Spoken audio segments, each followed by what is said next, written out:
कहानी नीरू की है। पंजाब की नीरू की शादी दिल्ली के राहुल से होती है।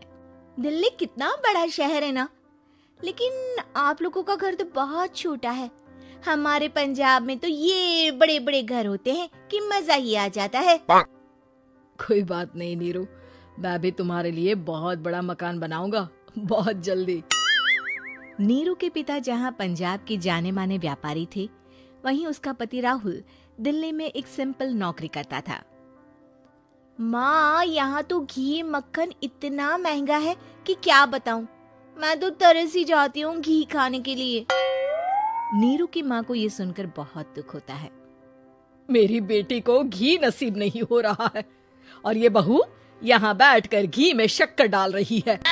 देख वनिता, मैं साफ कह रही हूँ, इस घर में जितना घी आएगा उतना ही मेरी बेटी के घर दिल्ली भी जाएगा। अरे ये क्या बात होती माँ जी, बेटी का उतना ही करो जो अच्छा लगे। अब क्या मायके से घी और मक्खन तक की सप्लाई करोगी आप? हाँ, मेरी बेटी किसी चीज को तरसे मुझसे बर्दाश्त नहीं होता। अब क्या था, नीरू के मायके में 2 किलो घी आता तो 2 किलो दिल्ली जाता नीरू के पास। एक दिन, माँ बड़ी गर्मी पड़ती है दिल्ली में। इस घर में तो एक ही एसी है और वो भी ड्राइंग रूम में। सारा परिवार एक ही कमरे में सोता है। हाँ बेटा, वो तो हर घर की कहानी है। यहाँ भी एक ही एसी है। अरे बिल इतना आता है कि क्या बोलूं। तभी वहाँ राकेश आ जाता है। माँ, थोड़ी देर में यहाँ कुछ प्लम्बर आएंगे मेरे कमरे में एसी लगाने, जरा ध्यान से लगवा देना ना माँ। ओए, ऐसे कैसे तेरे कमरे में एसी लगेगा? हाँ राकेश, एक बार बात तो कर लेता। अरे पापा, वो वनिता को गर्मी में नींद नहीं आती। ड्राइंग रूम में सबके साथ सोने में वो अनकंफर्टेबल है, इसलिए। अरे पूरे परिवार के साथ वहाँ तेरी बहन नीरू भी तो सोती है, वो नहीं हो रही क्या अनकंफर्टेबल? समझ रहा है ना? अगर एसी लगेगा तो एक दिल्ली में तेरी बहन के कमरे में भी लगेगा, तभी तू लगा सकेगा। राकेश वनिता को सारी बात बताता है। वनिता करती भी क्या, मन मारकर बैठ जाती है। माँ, ये लोग ठीक नहीं है, क्या करूं मैं? अरे बेटी, यहाँ आ जा, तू यहाँ आकर रह ले।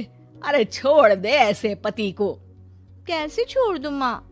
समाज क्या कहेगा, लोग क्या कहेंगे? वैसे भी मेरा एक बेटा है मयंक। अरे हटा बेटा, तेरी उम्र ही क्या है, इतनी परेशान रहेगी तो काम कैसे चलेगा। खैर, बात आई गई हो जाती है। माँ को लगता है कि नीरू ठीक है, तो वहीं नीरू के मन में एक ही लाइन चल रही होती है, यहाँ आजा। माँ ने तो बोल ही दिया है कि यहाँ आजा। बस मयंक थोड़ा सा बड़ा हो जाए, इन गरीबों को छोड़कर मैं वापस माँ के पास ही चली जाऊंगी। वो इसी सोच में बाजार में चल रही थी कि मैम, आपका दुपट्टा जमीन को छू रहा है। नीरू जैसे ही उस लड़की की तरफ देखती है, देखती ही रह जाती है। हाय रे, कितना सुंदर लड़का है ये। अब क्या हुआ? मैंने कहा आपका दुपट्टा। तो खुद ही उठाकर दे दो ना। लड़का समझ जाता है कि नीरू उस पर फिदा हो चुकी है। वो उससे उसका नंबर लेकर चला जाता है। अब क्या था, नीरू और रोहित में लगातार बातें होने लगती है। मैं हरियाणा का रहने वाला हूँ, यहाँ एक बड़ी कंपनी का मैनेजर हूँ। अच्छा, और कितने बच्चे हैं तुम्हारे? बच्चे? अरे मेरी तो शादी भी नहीं हुई है। तुम बताओ, शादी करोगी? नीरू शर्मा जाती है। अब लेकिन मैं तो पहले से ही शादीशुदा हूँ। मुझे फर्क नहीं पड़ता, बस तुम शादी कर लो, भाग चलते हैं।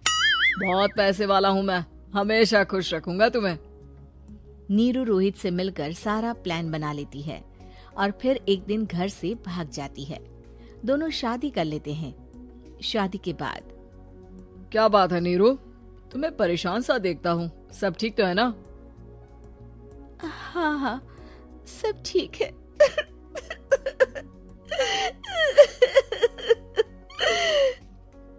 ये कहते कहते ही वो रोने लगती है। अरे क्या हो गया, रो क्यों रही हो? मैंने तुमसे एक बात छुपाई है और वही बात अब मुझे परेशान कर रही है। रोहित, मेरा एक बेटा भी है, उसका नाम मयंक है। क्या बात कर रही हो? ये तुमने मुझे पहले क्यों नहीं बताया? देखो नीरू, मेरी माँ को मैंने ये नहीं बताया है कि तुम शादीशुदा हो। बच्चा मैं मैनेज नहीं कर पाऊंगा। नीरू को समझ में नहीं आता कि वो क्या करे। तुम उस बच्चे को अपनी माँ को क्यों नहीं दे देती? नीरू चुपके से माँ को फोन करती है। माँ, क्या मयंक को तुम रख सकती हो? बेटा, मैं राकेश के साथ बात करती हूँ। आखिर घर का बेटा वही है, जो वो बोलेगा। वैसे भी बेटा, तूने जो किया है ना, उसके बाद से पूरा घर तेरी बुराई कर रहा है। मैं भी अब किसी से तेरे लिए लड़ नहीं सकती। राकेश बेटा, नीरू ने तो जो किया बहुत ही बुरा किया, लेकिन मैं सोच रही थी कि क्यों ना मयंक को हम यहाँ ले आए। तभी वनीता बोल पड़ती है।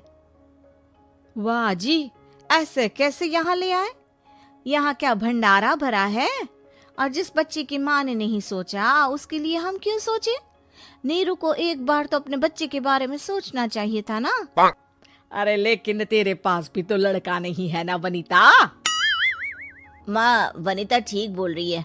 कल को वो बड़ा होकर इसी घर का हिस्सा मांगेगा तो हम क्या करेंगे? माँ कहती भी तो क्या, वो चुप रह जाती है। वहीं नीरू का पहला पति कहता है। माँ, अगर आज भी वो वापस आ जाए तो मैं उसे माफ कर दूंगा। बेटा, गरीबी चीज ही ऐसी है, क्या करेगा? तू तो अब मयंक का सोच। वो बेचारा तो बिना माँ का हो गया। मयंक के खातिर तू दूसरी शादी कर ले बेटा। लोगों के लाख समझाने के बाद नीरू के पहले पति की शादी रिद्धि से हो जाती है, जिसके पहले पति से 2 बच्चे होते हैं। देखो जी, मैंने शादी सिर्फ बच्चे के खातिर की है। मैंने भी शादी सिर्फ बच्चों के खातिर की है। वहीं नीरू के दूसरे पति के मन में ये बात घर कर जाती है कि नीरू एक मासूम बच्चे को उसके खातिर छोड़ कर आई है। अब देखो नीरू, मुझे लगता है कि जो औरत अपनी कोख का बच्चा छोड़ सकती है, वो तो कुछ भी कर सकती है। कल को तुम्हें मुझसे अच्छा कोई मिल गया तो तुम तो मुझे भी बाय बाय कर दोगी ना। नीरू को अब उसका दूसरा पति ताने देना शुरू कर देता है। तंग आकर नीरू उसके यहाँ से भागकर अपने पहले पति के पास चली जाती है, लेकिन ससुराल में क्या लेने आई है नीरू, मयंक को? नहीं नहीं सासू माँ, मुझसे गलती हो गई, मुझे माफ कर दीजिए। नीरू, अब वक्त खत्म हो गया है, मेरी शादी हो चुकी है। तो छोड़ दो ना उसे, हमारा बच्चा है। मैं आपको अपनी माँ नहीं मानता, मेरी नहीं मान तो बात अच्छी है। नीरू मयंक की बात सुनकर समझ जाती है कि उसके पास अब न आसमान रहा ना ही जमीन।